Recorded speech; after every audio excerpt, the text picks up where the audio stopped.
These zombies are slow when they walk, and yet strangely they catch up with people and they eat them. All of y'all are slow in comparison to me. I guess blessed Finach, I'm a child of God. I got speed. Somehow every so often you get close enough to get a bite, and now you have buried me inside moderation for YouTube. In my other video, I spoke about how I used to be not a moderator, but an administrator. So I know why yielding rights moderators have. I used to administrate projects for project managers. When a project manager would start a job, I would not only open a dashboard for them, but I would give them rights, permissions to access their particular project so they can track it in their dashboard and upload on SharePoint their documents, etc. I was the person doing that for them. Those were powers I was given to do this thing. When a project manager went on leave and they handed over their work to another project manager seasonally until they came back, I had to seasonally, temporarily award rights to their dashboard to another project manager to essentially track their stuff. Whoever was nominated by the manager. But as soon as the other lady came back or the dude came back from leave, I would then shut off permissions from the other guy once they did a handover again.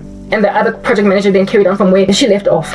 When a project manager resigned, that individual's projects, I would then assign a new PM on that dashboard and essentially close off and shut until HR eliminates the person on the systems altogether from accessing that dashboard. And then when a project manager gave their project over to another person because the manager was giving them another project to run, I would then have to remove all permissions by the previous project manager on the system to access this project and then give it to the new PM, such that the present PM who still had access to MTN systems could not access her old projects because now you're no longer the project manager of this project. That's what you're supposed to do when you're a moderator. When YouTube tells you this person is doing porn, this person is killing a person online, this person is doing a suicide live, this person is whatnot, you can just shut them off altogether, lock them out. You can also moderate based on this person, like, some inappropriate stuff that makes sense to be moderating.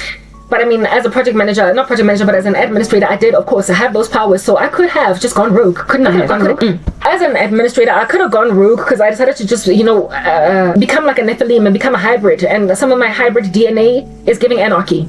I could have just done that and then made a decision that, when Lerato and Chantel start working at MTN, I don't like them. I feel like the one's skin is too peach and I think the other one's skin is too brown. So, nah. And so to sabotage their ability to be able to track their projects, sabotage their ability to be able to give feedback to their stakeholders, their ability to be able to export pivot tables from the system to then present in a PowerPoint presentation. Listen, I am going to thwart this so that people can think that they are incompetent on their jobs. Yeah, I'm gonna go and choose Chantel and pull her by her pixie tails, and then I'm also going to pick on Lerato and pull her by her braids, by her box braids. I'm gonna give that woman a 5 rand, send a 5 rand size gold patch from just yanking at her box braids. I don't like Lerato, I don't like her, I don't. So, sister, project manager Lerato that has not seen this coming, because Papa, what bone do I have to pick with you, Lerato, since I don't know you? You came from another company, you used to work for Standard Bank, now you are here at MTN. I don't know you, I don't know what your mama's name is, I don't know if you have a child, whether you're married, I don't know what your favorite color is. I have never met you, but I just knew on induction that this one, she's not sitting right on me. And so seeing as I'm picking a bone with both Lerato and Chantel, I then decided that I'm going to, in my own unique capacity, go freaking rogue and sabotage these two project managers and then lock them out of the systems. Listen, all together. Lerato, yeah, so your boss has given you 5 projects, schmeif projects. Chantel, our boss has given you 7 projects, schmezen projects. Again, I just love doing right. I did that with Chantel and Lerato. And then one day Lerato comes to work whistling. And it's like, hey, I feel like I want to export this so that I can put it in my PowerPoint. Let me just do that. Yeah, yesterday Lerato was able to do everything she could do because IT gave her a personality on the system. HR recognized her as a staff member. Boss lady put her on her payroll. Everybody knows that this chick works for MTN, but I don't agree. I don't agree. HR on the system. Boss, payroll. Colleagues, inducted. That's our colleague Lerato. She has a parking bay designated just for her. Like, this chick works here. But I don't agree. Because, I mean, after all, what is with the box braids? What is with the box? I don't like your box braids and your shirt. And then I decided to just, lock Lerato out altogether from the systems during a season when our boss, is on maternity leave. So she's not going to be back for, 3 months. Chantel and Lerato's boss are both on maternity leave. Chantel's boss has been in an accident, so he's in a coma. And Lerato's boss is on maternity leave. While they are trying to find replacements for these 2 bosses, while nobody has taken their positions, everybody's pretty much self-running. They're trusted to be responsible employees. After all, you are collecting a salary. Listen, don't come up my nostrils as MTN. You're big people. You're old enough. It's only 3 months. Your boss will be back. We can't find a replacement. Resources are scant. Everything is bottlenecked. We can't afford to give you a substitute. Ooh, whenever you leave me, I'll be your substitute. I guess not. And then as an administrator, I decided to go rogue because my boss is not here. Or both bosses belonging to both PMs. And then for a cool 3 months, I make it impossible for Chantal to work and for Lerato to work.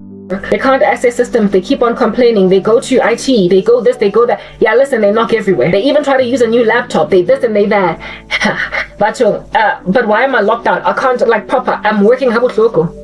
And really, at the end of the day, the prerogative of Karabo, because listen, I am that anarchist, is to make sure that, like, after all, I don't like your box braids and Chantal, your pixie tails, I'm still gonna keep cutting them. I want you to leave MTN. I want you to quit your job. I want you to give up, because I don't like you here. You're cramping my style. You're cramping my style. I am trying to, through sabotage, constructively dismiss Chantal and Lerato, respectively. Oh my god. Go in South Africa. Tell me, Karabo, do you own MTN? Oh, no, I'm just a mere employee. Tell me, Karabo, are you here from the start? Are you one of the founders? No, I'm just a mere employee. Me. Tell me, were you given permission by the bosses to block these PMs? No, I just don't like them. She's going to think of it. Tell me, Karabo, are there rules based on the policies and regulations of your role that award you permissions to block Chantal and Lerato in this way? That is it feasible? Does it make sense? Did Chantal embezzle company funds and so now she is under investigation, and during the season that she's under investigation she can't access company systems? Is that what's going on with Chantal? No, I just don't like her. Did Lerato abuse her powers as an employee and therefore use her dashboard, your project management, to sell my keep as opposed to track her projects? No, I just don't like her. Oh, so you don't own MTN? Your boss has not given you permission to do this. There is no infringement on the part of Chantal and Lerato pertaining this particular thing. You're just doing what you want to do because you want to get them, never mind fired, but for them to walk away by themselves. Even though, frankly, they were hired by MTN, put on payroll, HR has them on the systems, IT has made them an entire personality. They are, in all intents and purposes, essentially employees of MTN, but you decided that you don't like them, and so you want to constructively dismiss them. Is that what I'm getting over here, Karabo? Oh, yeah, no, totally. That's what I'm doing. Okay, bye. Yeah, goodbye. Like, listen, get out. Get out. Security, come and shuffle this monstrosity out of the building. Take her access card. Take her laptop. Take everything. We can't be working with people in our street that are so freaking rogue. Yeah, that's what the little feeble crow with black plumage at YouTube that God calls Marimabi and I call her Matlaga did to me. I am like Chantal, I am like Lerato, and she just does not like my box braids. She is in the moderating team of South Africa, and she has made a decision that I must leave YouTube, even though YouTube has opened its platform for anyone that wants to create a channel to create it, and one day they could even monetize, and so therefore officially qualify as an employee. This chick found me one day and I don't even know how. I think it was through my shorts, and I believe she belongs to one of those teams that moderate, that send you an email when you're doing well and they say come on board and join the shorts partnership program. She found my content and decided that she's gonna freaking block me, that she does not know me. She doesn't know me. And from that day, she made it her prerogative to ruin me for no other reason but the fact that her spirit didn't gel with mine. She's a Satanist, a devil worshipper, and she keeps on getting paid by everyone and everything. And one day, gnarly little monsters found my content and were willing even to pay her 7,000 rands, 30,000 rands to make sure I go nowhere. And now this woman is literally blocking somebody on a platform that she doesn't own, where she wasn't given permission to do this thing, and based on her own community guidelines and rules as to why you can do how, like what allows for you to block a person so heinously, none of them fits. Like there's no reason for this that can be explained. No reason. First of all, YouTube belongs to America. Secondly, Trump effected an executive order banning all manner and kinds of crazy little anomalous persecution or discrimination on people based on religion, on faith. Thirdly, this chick is working for a branch in South Africa where she has gone rogue, even from the rules of America. Fourthly, her bosses don't know what she's doing. She's just doing whatever her own thing that she's doing. And fifthly, she has done it for no other reason but the fact that I don't like you. So she's taken her own personal agendas into her job, and has therefore on that day jeopardized it, and she's gonna lose it. The Lord keeps on saying disciplinary hearing, so I don't care that you black crow with your fluffy black plumage where you are flying over my head as a not a vulture but a scavenger. I don't care that you have gazed upon my body as a carry-on, as a dead body. I'm not dead, I'm alive. But you want to devour me as a hyena, a crow, or a vulture. You're not going to get to eat into my flesh, because the only way that a vulture can eat a carrion is precisely because it's a carrion, it's dead. I'm alive, so when you come at me trying to pluck out my eyes as a bird, I'm going to slice and dice you proper. I'm going to make you poultry. I'm going to put you on my plate and eat you. I'm going to finish you. You're going to lose your job and then you're going to die. And when that happens, understand, when you get to eternity, you will sing, I don't know why I didn't see that I had this coming. This diabolical YouTube has grabbed her powers as a moderator. She's an old woman to be a moderator, and she's only ever stayed in that job as a moderator precisely because of the jojos that she gets paid by the South African syndicate that's messing with South African online personalities, especially on YouTube. She keeps on getting paid the Georgia bribes, and so she's staying in one dumb job as a woman. I believe she's in her 30s, unprepared to take a promotion. She's got a degree. She doesn't want to grow. She's staying in this job because she is heavily financed. Her income is heavily supplemented by a very corrupt Don Falconic Gotham government and a very corrupt cult system in South Africa that is using American platforms for their own desires. And now one of her crazy little bootmadlessers have found me, have seen me, and have said, I want her, she's mine. That man has got a wife and multiple mistresses, side pieces. He wants me in an AC Temple union and put a baby in my stomach with all those diseases. I must take syphilis in my stride. I gotta take that clap and that gonorrhea and just grab it, run with it. One of them is a billionaire that keeps on saying, listen, she's not barging. And the only reason why these men even found me to feel entitled to me is because a person put me in a position to be maintained in poverty in the first place. And so now, because I'm poor, look at South African men being vultures, insist upon me. They feel like I am fussy. They feel like I'm fussy. Why are you so fussy? You've got rules in religion. Yeah, I'm in Christ. You're a devil worshiper. I'm in Christ. You're an ancestor worshiper. There's no rules over there. Women are nude all over the show. Their boobs dangling all over the show in dances and accepting polygamy. Nobody regarding their rights. You slap them left and right and they don't complain. Yeah, that's what you are. So of course I'm fussy to a man like that. My Christian Judeo principles and what I hold on to, of no relevance. Because after all, Karabo, you're in South Africa. You're under our territory. My point exactly, I gotta go. Because your little satanic, dastardly, diabolical crow chilling in YouTube, abusing powers, made you see me. And now that you see me, like a typical South African woman, you think that I'm just gonna go and grab your nonsense in my stride and say, you will all die. This woman opened eyes, the eyes of entitled men to me. Listen, I'm a cut above the rest. I'm a Proverbs 31 woman. I'm a godly woman, and according to the scriptures, many women have done excellently, but she surpasses them all. So I'm a combination of very many things. I'm fascinating. That's what you find in godly girl. But if you're gonna go grab a woman that is so jam-packed and put her in a very hard knock, broken, devastated, tattered position, if your country is full of vultures, they're going to hover around her.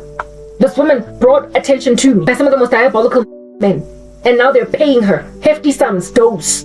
They're paying her wads of cash to keep me buried. One of them is telling themselves it's only a matter of time. He went to the point of even saying, by any means necessary. This person climbed the bandwagon of this woman's indiscretion. She went and grabbed YouTube systems that she is operating from South Africa and moderated me to oblivion. She made a decision in her ugly brain like a crow, where she's been eaten away at by a maggot. She's literally got an amoeba in her brain. And she made a decision that she doesn't like me for no other reason but the fact that, listen, like I said with Lerato, I don't like your box braids. Like I said with Chantel, what's with you and your pixies? Somebody that would have been a viable content creator on YouTube. This chick was like, yeah, what the heck, who are you? And no, correction, what are you? That's what I'm dealing with. And this diabolical crow at YouTube so banned me that I am, listen, in the annals of like beheaders, people doing lives just to commit murder. The portion of YouTube that out here be surveilling a person or making sure a person cannot speak at all because they're spreading terrorism. They are local terrorists. They are speaking, they're telling people that they're gonna bomb a city. She's put me in that kind of YouTube. Do not talk to this woman. Do not let her ever speak, because then she's going to basically bomb a building, or she's going to commit suicide online with everybody watching, or she's going to post porn on her YouTube channel. Except when a person posts porn on a YouTube channel, that channel gets deleted altogether, like quite immediately. When a person is out here beheading people on a YouTube channel, that channel gets deleted. So this woman has got no excuse to delete my channels altogether. But guess what? In my old ministry, she deleted 3 simply because I said I don't like you. And she deleted 4 of my YouTube channels. I appealed, and she gave me back 2. I had 5 channels back there. She deleted 4 out of 5. I appealed, and she gave me back 2. So now another 2 is maintained in deletion mode. It's gone forever, and I only have 3. I left that space. She saw that deletion is a little bit extreme. She saw that she's just like that surgeon, that doctor. She's scalpel happy. She's trigger happy. So this time around, she doesn't. She used to abuse me so much. She would take away my advanced features and bring them back. She would make it near and impossible for me to continue to produce content I left that site after she deleted my content. This time around, I hung delete. But she has put me in a jail, like I am out here releasing a Hamas murder video on Telegram. But instead of Telegram, it's on YouTube. That's how banned I am, and now she keeps on getting paid by idiots that are saying by any means necessary. This is the cult, the frenzy, the fever of this crazy country. But this girl, this woman, is rogue. Even though she's busy sleeping with her boss, he has no idea that she's doing this. And her boss is not going to be able to cover and protect her because her boss is not going to be the one that gets her busted. It's going to be her boss's boss, or her boss's hands are going to be tied. The reason she is so arrogant is because she's sleeping with her boss. Because she's that girl. Her boss won't be able to stand against my case because it's going to be brought to his attention by an internal investigation coming from America! So honey bumblebee, you try to make me a hobo, you're about to be one. You try to make me homeless, you're about to be one. You try to make me a prostitute to whoop with Melissa, you're about to be one officially. You reap what you sow. Do not be deceived. Whatsoever a man soweth, so too shall he reap. The psychopath that you're sleeping with that lets you get away with murder on the job, he won't be able to protect you. And your boss is going to cover his own back by playing dead and acting like he didn't know that you were sabotaging people's accounts. He is going to cover his own neck. So all the sex you keep having with him will not matter. Seeing as your boss is going to be come at by his bosses, otherwise known as America. The platform is not yours. But South Africa, you see, that's the thing. You did that to your own citizens. You refuse to hire me in your corporates. I choose to use international platforms, and you decide that your moderators are then going to block me. This chick buried me in such a dingy part of banning that I don't even get a single view. I thought I was gonna get raptured out of this malarkey, because I mean, do you not think the world is ending? Is this not giving apocalypse? Are you not living in a dystopian nightmare when the world looks like this around you? Until Charlie Kirk passed away, was martyred, was killed by these savages that literally are saying, this is our world, you're just living in it. Anyone speaking sense, they gotta die, right? Because I mean, is it not a zombie apocalypse? When then Charlie Kirk got martyred, I realized that, oh, no, correction.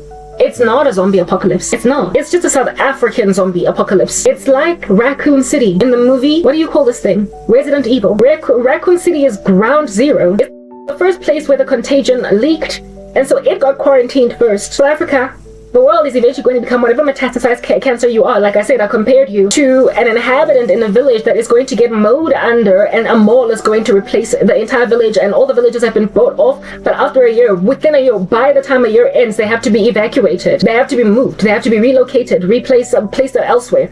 But you in particular are getting evicted today, because why? You're not paying rent. Today, you're leaving the village. But the village must be gone within a year. The world will eventually, just like in the movies, Resident Evil, it's eventually going to become this metastasized cancer that South Africa is. But you're moving out first. You're moving out first, South Africa, because you are ground zero. You are Raccoon City in Resident Evil. You're the quarantine zone. So therefore, if at all is still habitable elsewhere, I can go there. When Charlie Kirk passed away, when he was martyred, I realized that South Africa is Raccoon City, and everywhere else it's still about to be a year before they have to be gone from the place where they're getting evacuated. I realized that there are parts of the world where it's still habitable, and if at all there are still parts of the world that are habitable, God is not going to grab his bride. The world has to be just a gargantuan sore thumb and a cancer that is metastasizing in totality for him to grab his bride. Why? Because it's within his nature to do that.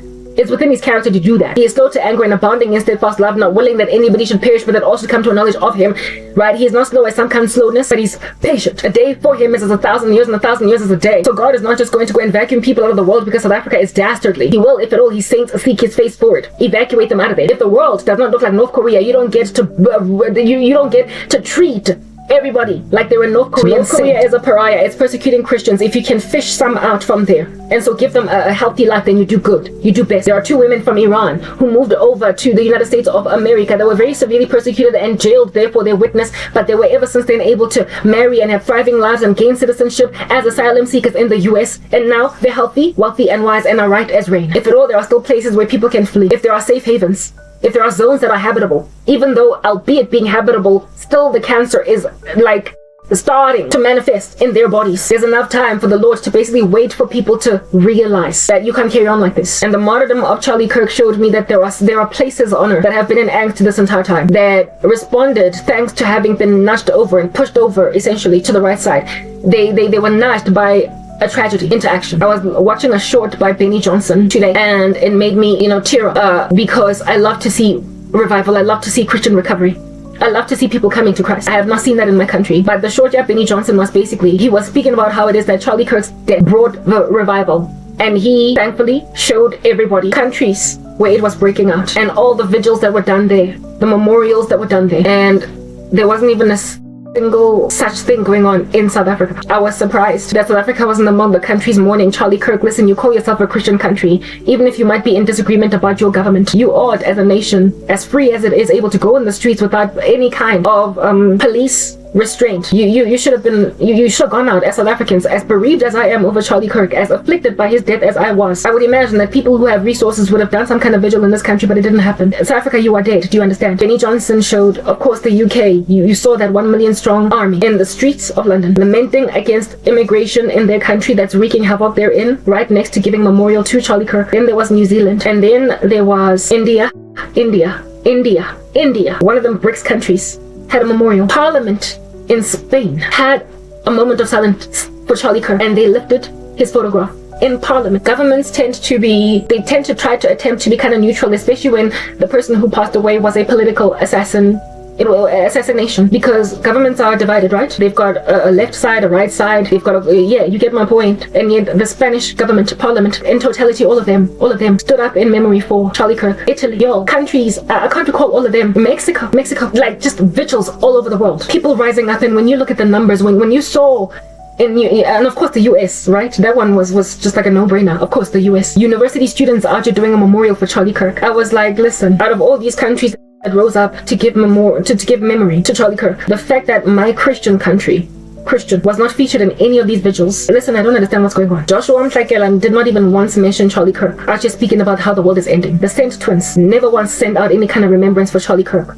but they're a Christian YouTube channel. Listen, there is no South African content creator that is Christian that said anything about Charlie Kirk. I feel like I'm the only one, at least the only one I know. No, except for this one white guy. The rest, mum. A Christian country should have been bereft, because the spirit of bereavement that God sent out in Jay just poured it out like dreams and visions in the last days, that God poured out on his body and on the contrite, on those whose, I guess, names were written in the Lamb's book of life. He gave them compassion. You know how in the scriptures about the mark of the beast, it is written before it is effectively rolled out or whatever, that he causes all, great and small, rich and poor, slave and free, to get a mark on their right hand or on their forehead, so that no one can buy or sell without it. And then the scripture goes on to say, and everyone, listen to this, whose names were not written in the Lamb's book of life took the mark. Yeah. Even if you are yet to get the gospel, you are yet to be evangelized, if your name is written on the Lamb's book of life, when God pours out something, you will catch it and you will reject evil. Even if you are yet to embrace the gospel, if God sees that you can be turned if you are given a strong enough argument, if God sees that you can be converted if you are given a strong enough presentation of an apologetics discussion, or one,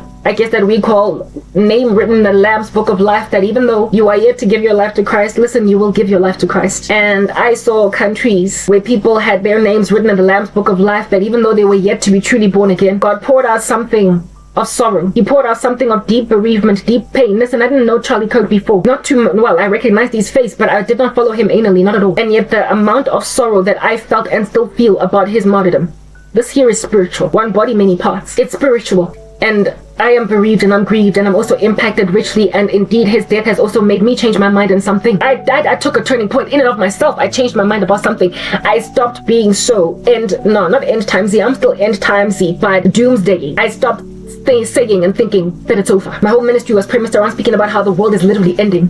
The rapture is happening, we're leaving. Doing videos out here with wings on my back, saying that I've got wings, I'm about to fly soon. And because of the martyrdom of Charlie Kirk, I realized that maybe I might not fly. Not yet. Soon. Eventually. Sure. But not yet. Because the zombie apocalypse that I live in is a frozen little Antarctic pariah. It's doing a thing on its own. It's not like that everywhere else. That's what happens when you worship entities. When you want to revert back to your pagan roots, your names get erased from the Lamb's book of life. And when God pours out his spirit on all flesh, you don't catch it. You don't sneeze.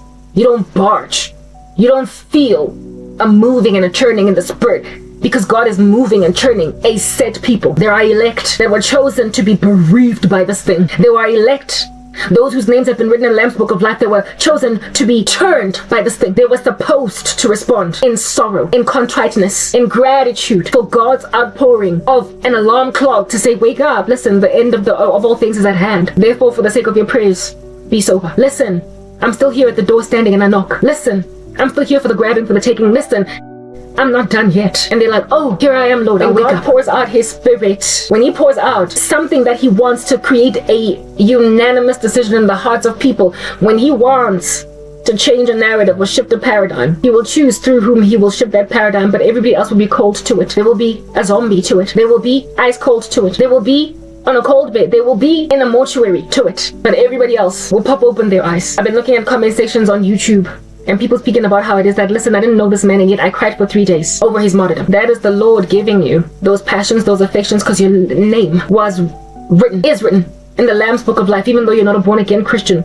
Something about this has moved you and yearned you and churned you, and so therefore you will respond appropriately. Eventually, you will give your life to Christ. But those that have been left to their reprobate mind so they can carry on gathering for themselves a great number of teachers to teach them what the itching ears want to hear. Not even a single mention of Charlie Kirk. Not even one R.I.P. Charlie Kirk. Nothing. Like, if at all you are privy to Christian content on YouTube, you will not misreport on Charlie Kirk. And yet there are a whole bunch of Christians that said nothing. They're not of the fold. First and foremost. And secondly, they were not poured on the same spirit that made all of us mourn and sing along and have deep compassion over Erica and her children and the whole family and everyone afflicted by this death. The tears, the pain, the sorrow that you feel for his widow. If you don't have it, you were not given it. Because I did not know Erica. It is not every woman that loses a husband that makes me this mournful. This here is different. And if you did not feel it, what's going on?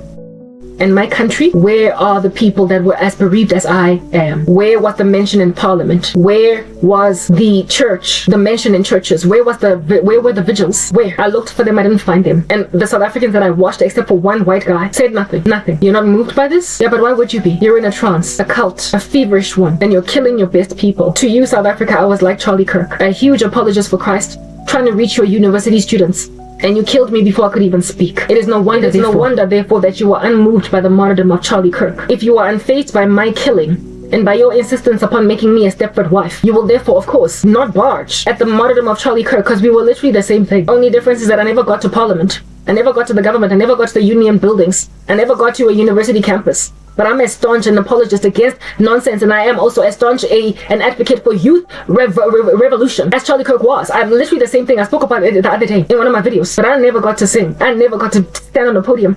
I never even got to be given an opportunity to be killed by some idiot shooter on a rooftop. Because I never, like people said, from the moment I so much as wrote one poem, they were like, no, we're going to ban you on platforms that don't even belong to us. We're going to ban you on Facebook. We're going to ban you on YouTube. We're going to ban you on TikTok. We're going to ban you on Instagram.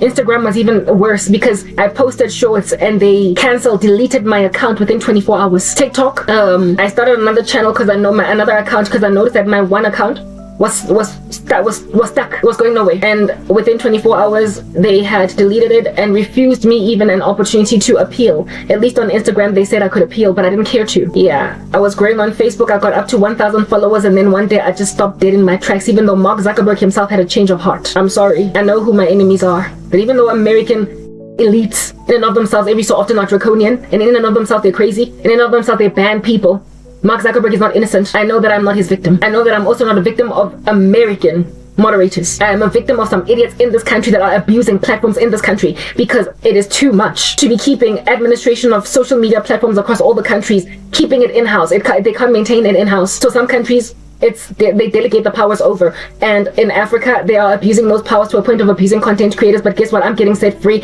because this here is going to cause a bipartisan decision on the part of the liberals and the Democrats in the United States of America, upon realizing what in the world is being done on their platforms to take YouTube away from the hands of certain African countries. And South Africa, you are one of them. You are one of them, especially considering already God has put you on a chopping board in recent months at the hands of Donald Trump. He already is not a big fan, and then you are to be speaking smack and swearing at him even at the United Nations. Listen, he already doesn't like you. You already are getting attention for all the wrong reasons in the sight of those people in whose eyes it matters that my life should be okay.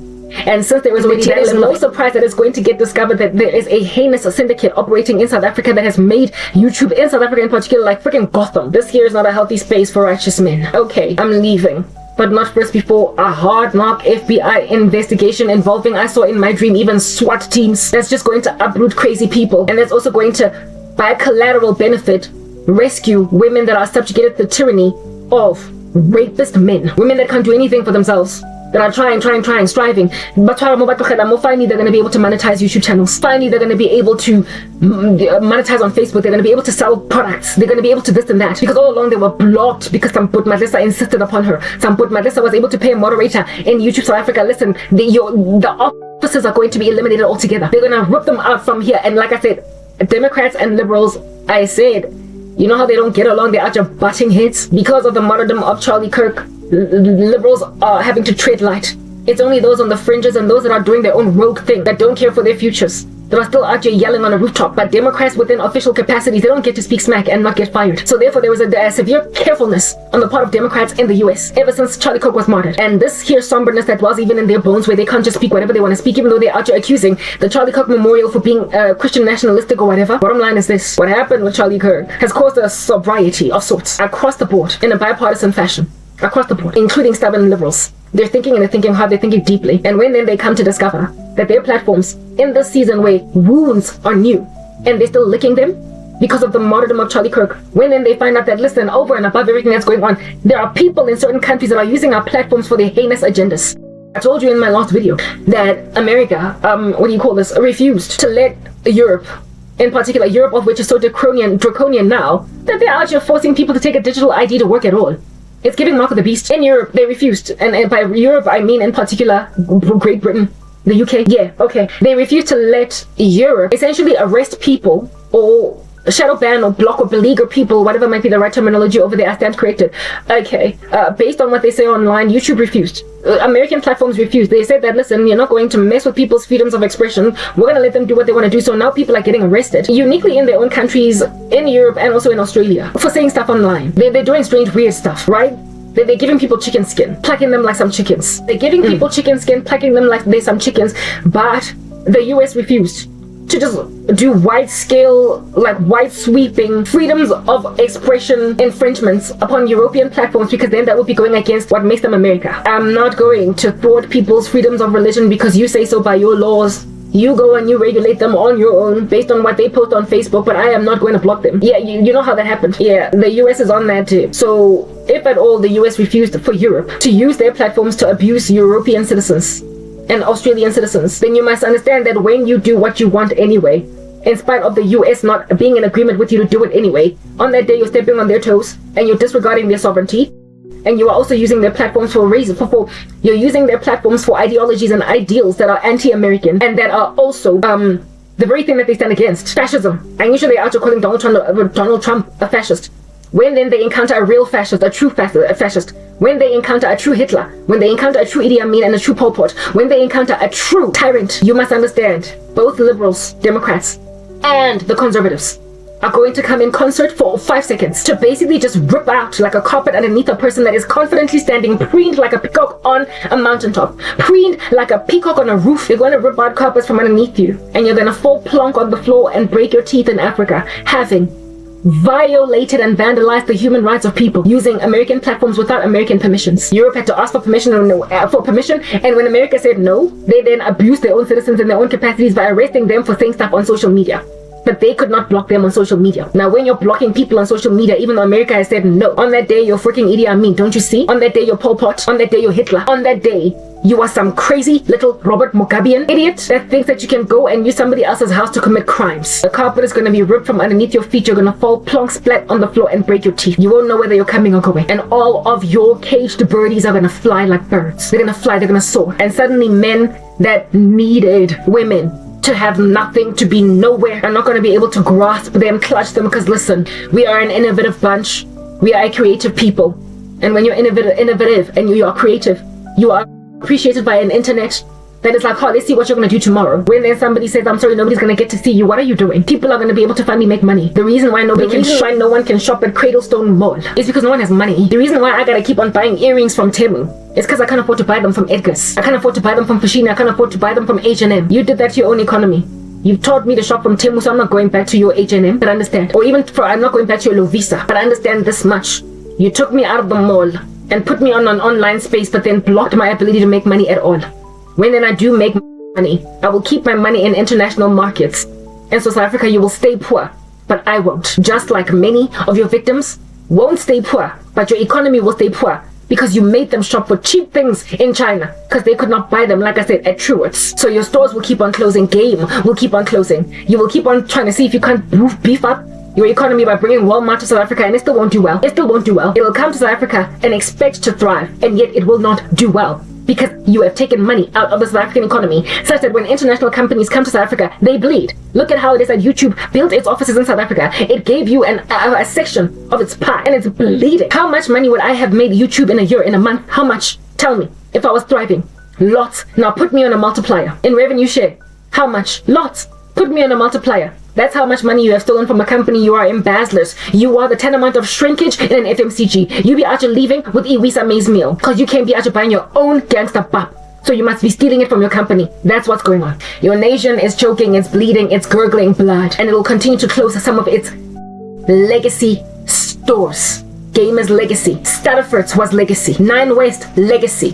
Gone. Do you think that it's ironic that a legacy gem in the country like Karabo just so happened to also be extracted out of the South African economy around the same time that Stutterford's went under? Already the country was starting to bleed. It was already starting to get unstitched. But you are living in a silo, like I said, like an incubator baby, because you're prim. You're still a baby. You are yet to grow teeth.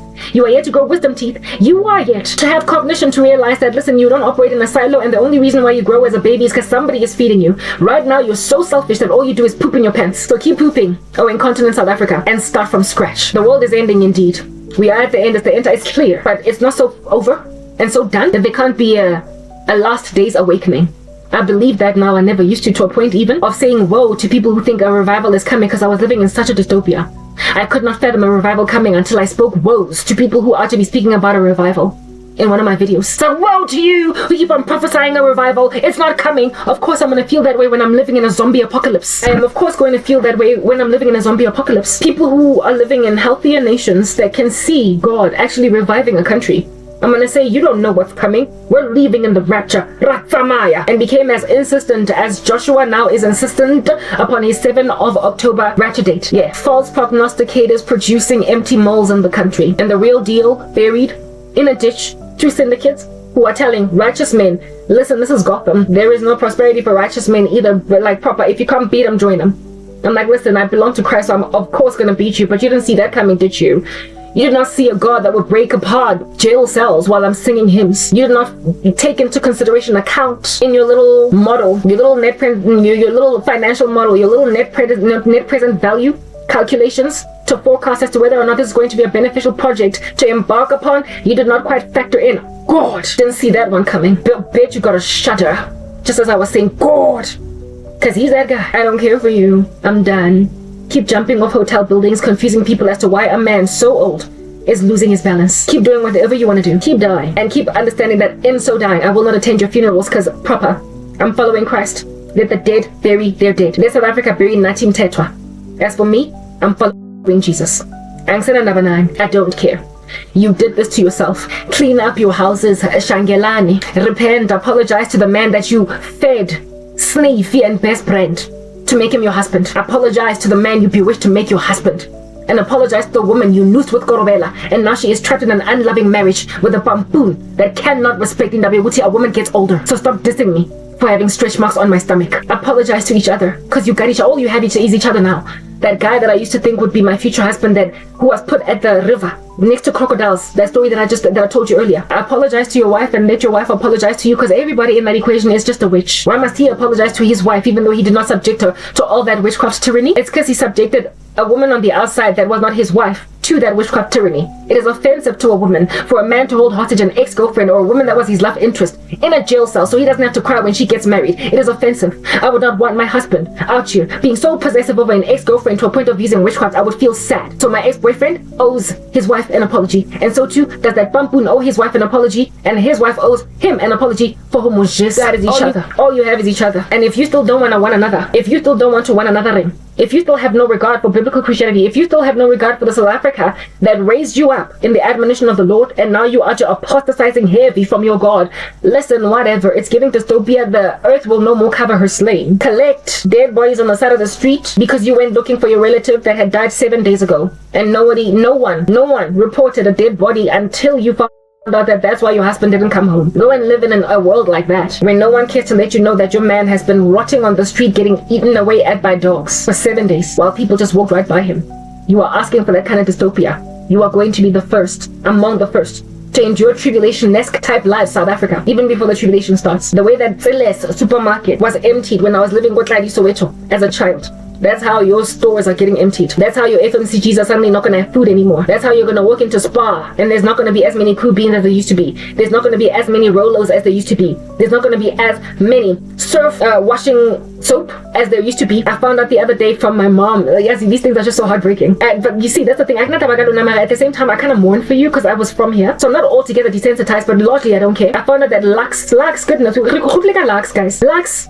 Even Nandingoma, before she became whatever her name is now, was a Lux model when I was on the come up.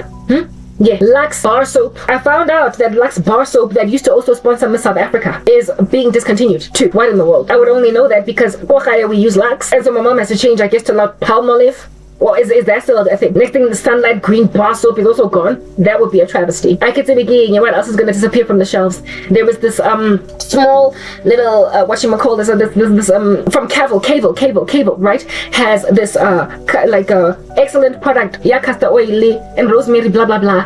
It's an oil, so I use it in my O for LCO, liquid cream oil, my moisturizing routine. I found it and I've just been running with it ever since. Yeah, my mom loved it because I introduced her to the product and she bought it for months. And then one day she goes to Discam. I'm like, what's going on over here? My mom goes to Discam and doesn't find it. Goes to Clicks and doesn't find it. And she's like, oh, I wonder what's going on over here, right? That's my mom. And then she comes back and she's like, hey, if it's a product, I'm like, Ganjani, no, it's totally there. I didn't believe her because every so often she just kind of, overlooks stuff, right? So one day I was with her at the Discam and I was standing over there scanning left and right, scanning left and right. And listen, this thing was not there. Listen, I'm very thorough. And I was like, how is this product not here? It's been here for so long. Discontinued. Finally, my mother, one day after that day when I was with her at the Discam, she then goes to the Discam ladies with the product, the MT one, the koti, and she's like, this is what I'm looking for. And the lady's like, oh, I see. No, it's been discontinued. Why? I mean, this is a good product. People can't afford to buy stuff that they love anymore. It's been discontinued. So yeah. However, one day my mom went to the Discam and they had like a whole bunch of them at the back. They were discontinued, so they didn't even bother to put them on the shelves anymore. So staff could leave with them, and the lady was like, listen, I've got 5 at the back. And my mom was like, fine, give me all of them. So my mom has got the last 5. That's not the end. It doesn't end there. Listen, I'm still speaking, because y'all know I can do it. Y'all know I can do it.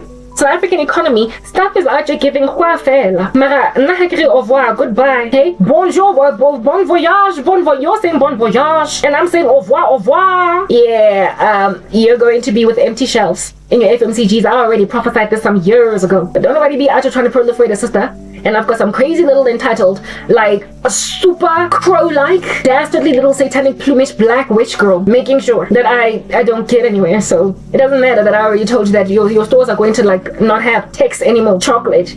Like it doesn't matter that like Papa. First of all, like Tempo disappeared. Tempo was my favorite chocolate. That was among the first to Starter first disappeared, and then Tempo chocolate disappeared. What's going on? And then what do you call this thing? I just told you about the product at Cable.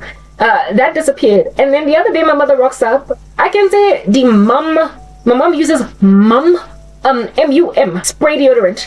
I am 41 years old. My mother is 26 years older than me, so give or take what she like a pop, I'm not doing the math. You do the math. Maybe like 67. Oh my god. My mother has been using MUM spray since she was in her 20s and before I was born. So basically 41 and then some. I can't tell you how old that brand is, but it's older than me.